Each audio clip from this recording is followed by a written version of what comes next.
세 번째 키워드, 화웨이의 저력입니다. 세계 통신장비 업체 1위인 화웨이가 미중 무역 분쟁에도 불구하고 올해 1분기에 무려 30조 원을 벌었다고 하더라고요. 네. 저 화웨이가 상징하는 동물이 네. 화웨이 스스로 자기들은 우리는 늑대다 이렇게 주장하고 있어요. 그래서 화웨이 하면 늑대가 연상이 되거든요. 네. 자, 늑대 문화. 런정페이라는 이 화웨이의 창업주가 우리는 늑대 문화로 간다 이런 거예요. 자, 늑대라는 것이요. 이 동물의 왕국 같은 데 보면 사자를 잡아먹기도 합니다. 네. 호랑이를 잡아먹기도 해요. 왜 그러냐면 늑대는 적은 동물이지만은 항상 집단으로 움직이고 함부로 퇴각하지 않아요. 그래서 사자하고 이렇게 붙을 때 보면 사자는 한 명 붙을 때 늑대는 수만 명이 달라붙게 되면 늑대가 사자를 잡아먹는 이런 수가 있어요. 네. 자, 그런 게 바로 화웨이의 정신인데요. 어저께 화웨이가 실적을 발표했습니다.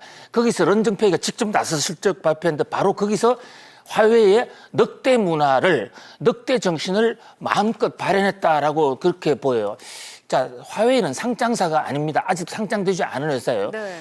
그런데 상장사가 아니기 때문에 굳이 증권시장에서 실적을 발표할 필요가 없거든요. 근데 의도적으로 발표를 했어요.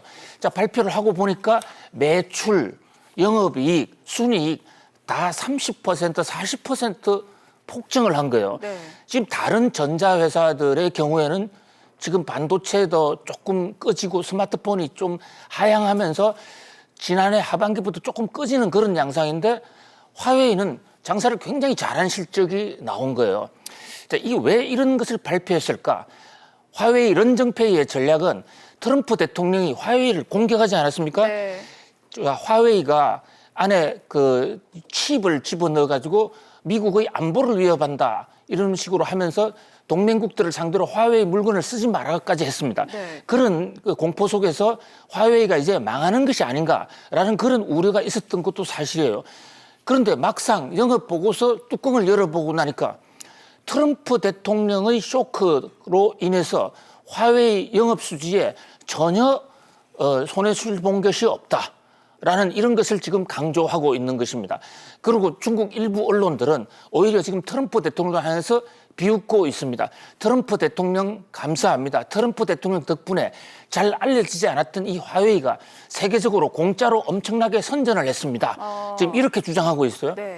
특히 런정페이 같은 경우에는 지금 5G 시대 아니냐, 5G 제너레이션 시대에 이 그 스마트폰 네트워크 연결망 구축하는 시설은 화웨이가 가장 많이 그리고 가장 싸게 준비하고 있다. 네.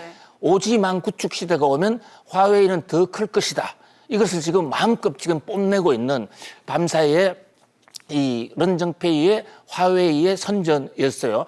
저게 내막적으로 어느 정도 사실인지는 정확하게는 알 수는 없지만 어쨌든 저렇게 자신 있는 영업 보고서를 발표했다라는 것은 그만큼 중국의 자신감, 특히 미중 무역 전쟁을 치러도 중국은 절대 죽지 않는다. 특히 중국의 대표적인 기업인 이 화웨이의 늑대 문화가 사자와 호랑이들이 넘실대는 정글 같은 세계 경제 시장에서 중국을 세계 1위의 반석에 우뚝 올려줄 것이다라는 그런 자신감의 표현이라고 볼 수 있습니다.